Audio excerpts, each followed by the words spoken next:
Spiritual पथ पर आपका स्वागत है, अभिनंदन है। ब्रह्म ज्ञान से होती है ब्रह्म सुख की प्राप्ति। आइए आज इस विषय पर चर्चा करते हैं।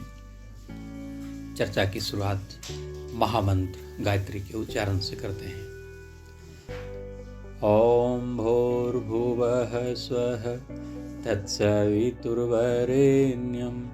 भर्गो देवस्य धीमहि धियो यो नः प्रचोदयात्। ॐ वन्दे बोधमयं नित्यं गुरुं शङ्कररूपिणं यमाश्रितो हि वक्रोऽपि चन्द्रः सर्वत्र वन्दते। वसुदेवसुतं देवं कंसचाणूरमर्दनं देवकी परमानन्दं कृष्णं वन्दे जगद्गुरुम्। दोस्तों, ब्रह्म ज्ञान से होती है ब्रह्म सुख प्राप्ति। आइए यह समझने के लिए हम सब मानसिक रूप से महर्षि याज्ञवल्क्य की सभा में चलते हैं, जहाँ ढेर सारे ऋषि और ऋषिकाएं बैठे हैं और ब्रह्म चर्चा कर रहे हैं। राजा जनक का दरबार लगा है, वहाँ विशाल यज्ञ का आयोजन हुआ है। उस यज्ञ में कई श्रेष्ठ विद्वान, तपस्वी, महात्मा, ऋषि मुनि आदि पधारे हैं। बड़ी धूमधाम से यज्ञ संपन्न हुआ है। यज्ञ समाप्ति के बाद राजा जनक की इच्छा से ब्रह्म चर्चा हेतु वहां पधारे विद्वानों, ऋषियों, मुनियों आदि की एक सभा हुई। उसी सभा में याज्ञवल्क्य जैसे परम तपस्वी, वितरागी, ब्रह्मवेता ऋषि एवं गार्गी जैसी दूसरी ऋषिकाएं भी हैं। ब्रह्मवेता महर्षि याज्ञवल्क्य उस सभा के केंद्र बिंदु हैं, क्योंकि ब्रह्म को लेकर विद्वानों के मन में उठ रहे प्रश्नों और जिज्ञासाओं का समाधान उन्हीं को करना है।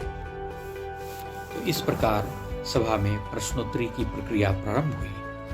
सभा में बैठे अस्वल ने ऋषि याज्ञवल्क्य की ओर हाथ उठाकर कहा, महात्मन, क्या यज्ञ में हवन करने वाले होत्रीगण मृत्यु को पार कर मुक्त हो सकते हैं? तब ऋषि याज्ञवल्क्य ने कहा, अस्वल, होत्रियों को यज्ञ में हवन करते हुए अपने समस्त कर्मों को भी आहुतियों के रूप में समर्पित करना चाहिए।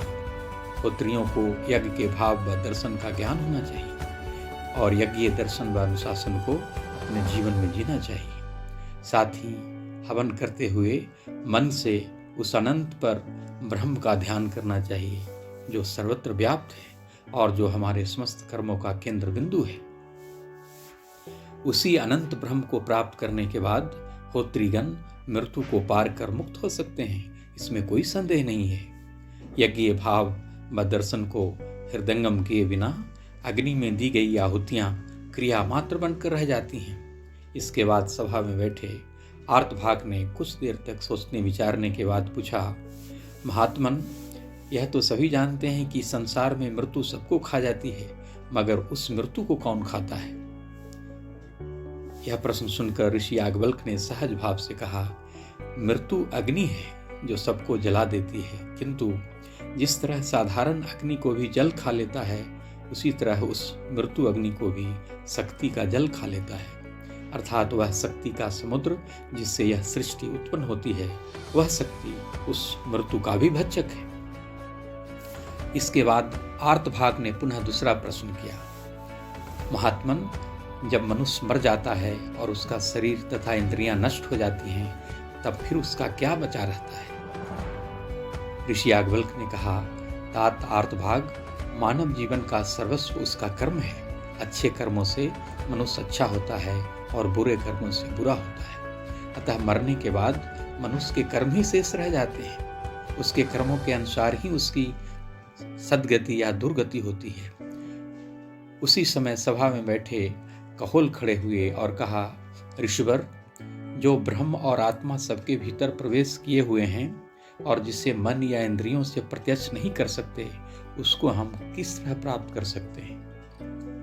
तब ऋषि याज्ञवल्क्य ने सहज भाव से कहा, तात कहोल, उस आत्मा या ब्रह्म को पाना बहुत सहज काम नहीं है। उसके लिए कोशिश करो, वह तुम्हारे भीतर ही है। उसे भूख प्यास सुख दुख का अनुभव नहीं होता, उसे बुढ़ापा और मृत्यु का भी दुख नहीं होता, एवं अज्ञान भी उसे नहीं घेरता। उसे प्राप्त करने के लिए सारी कामनाओं का त्याग करना पड़ता है वत्स। संतान, धन, राज्य आदि की सारी कामनाएं एक ही प्रकार की होती हैं। उन कामनाओं को छोड़ देने पर ज्ञान और मानसिक बल की प्राप्ति होती है। मानसिक बल और ज्ञान जब स्थायी और दृढ़ बन जाता है, तब मनुष्य मुनि और संसार के सभी विषयों का विचार और मनन करने वाला हो जाता है। उसे यह विदित हो जाता है कि यह पदार्थ विचारणीय है और यह नहीं है। और इस स्थिति में पहुंचकर जब दोनों का अंतर स्पष्टतया ज्ञात हो जाता है, तब उस ब्रह्म या आत्मा की प्राप्ति हो जाती है। ऋषि प्रवर का उत्तर सुनते ही कहोल का मुख प्रसन्नता से खिल उठा। अब सभा में बैठे विद्वानों का ध्यान गार्गी की ओर गया। सभी विद्वान आपस में कानाफूसी करने लगे कि भला गार्गी जैसी परम विदुषी सभा में बैठी हैं और ऋषि याज्ञवल्क्य से कोई प्रश्न क्यों नहीं कर रही होगा। तब गार्गी थोड़ी देर तक चुप रही और गंभीर स्वर में बोली, हे याज्ञवल्क्य, ब्रह्म क्या है? आप इसे प्रकाशित करने की कृपा करें। तब ऋषि याज्ञवल्क्य बोले, गार्गी, ब्रह्म को जानने वाले उसको अक्षर अर्थात अविनाशी कहते हैं। वह ब्रह्म न स्थूल है, न सूक्ष्म है, न छोटा है, न बड़ा है, न अग्नि की तरह लाल है, न जल की तरह पतला और तरल। उसमें न छाया है, न तिमिर है, न वायु है, न आकाश है। वह एकदम असंग है। उसमें न रस है, न गंध है। आंख, कान, वाणी, मन, तेज, प्राण, मुख एवं परिणाम भी उसमें नहीं है। वह न अंदर है, न बाहर है। वह स्वयं न तो कुछ खाता है और न कोई उसे ही खा सकता है। इस प्रकार वह संसार के सभी विशेषणों से नितांत रहित है। हे गार्गी, उसी अक्षर की आज्ञा से, ब्रह्म की आज्ञा से सूर्य और चंद्रमा अपने अपने स्थान पर नियमित रूप से स्थित हैं। ध्रुव लोक और पृथ्वी की स्थिति में भी अक्षर की आज्ञा मूल कारण है। समय, क्षण, रात, दिन, महीना, साल, ऋतु सब अपने अपने स्थान में उसी के अनुशासन में स्थित है। हे गार्गी, यही नहीं, वह अक्षर ब्रह्म इतना महान एवं महिमामय है कि उसी के गूढ़ अनुशासन से शासित नदियां बर्फीले पर्वतों से निकलकर कुछ पूर्व की ओर बहती हैं और कुछ पश्चिम की ओर। हे गार्गी, उसी परम नियंता अक्षर ब्रह्म को बिना जाने जो लोग 1,000 वर्ष तक होम, यज्ञ अथवा तपस्या करते हैं, उनके सभी कर्मों का फल विनाशशील है। उस अक्षर ब्रह्म को जाने बिना जो इस लोक से, संसार से जाता है, वह कभी दुखों से छुटकारा नहीं पाता। और जो भली भांति उस अक्षर ब्रह्म को जानकर इस लोक में प्रस्थान करता है, वह ब्राह्मण है। ब्रह्म को जानने वाला, ब्रह्म का अनुभव करने वाला ही ब्राह्मण है और वही ब्रह्म सुख प्राप्त करता है। हे गार्गी, वह सुप्रसिद्ध अविनश्वर ब्रह्म किसी को नहीं दिखाई पड़ता, पर वह सबको देखता है। उसकी आवाज कोई सुन नहीं सकता, पर वह सबकी आवाज सुनता है। उसे कोई जान नहीं सकता, पर वह सबको जानता है। उसके समान इस संसार में न कोई देखने वाला है, न सुनने वाला है, न कोई समझने वाला है, न जानने वाला है। हे गार्गी, उसी अक्षर ब्रह्म में यह आकाश ताने वाने की भांति बुना हुआ है। इस प्रकार ऋषि याज्ञवल्क्य ने ब्रह्म संबंधी जिज्ञासाओं का समाधान किया और वहां बैठे, सभा में बैठे सभी ऋषिकाएं हर्षित हुए। महर्षि याज्ञवल्क्य के ब्रह्म को लेकर इस विस्तृत एवं विलक्षण व्याख्यान को सुनकर गार्गी समेत सारी सभा संतुष्ट हो गई। राजा जनक प्रसन्नता से विह्वल होकर ऋषि प्रवर को, ऋषि याज्ञवल्क्य को साधु साधु कहने लगे।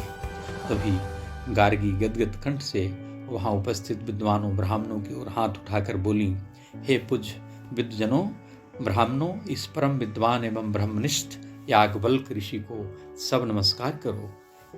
इस प्रकार अंत में सभा विसर्जित हुई और सभी ब्रह्मनिष्ठ ऋषि याज्ञवल्क्य से ब्रह्म संबंधी ज्ञान पाकर गदगद हर्षित हो वहां से विदा हुए। इस प्रकार सभा समाप्त हुई। धन्यवाद दोस्तों, इस चैनल को सब्सक्राइब करें लाइक करें और अधिक से अधिक लोगों तक शेयर करें, जिससे ज्ञान का प्रकाश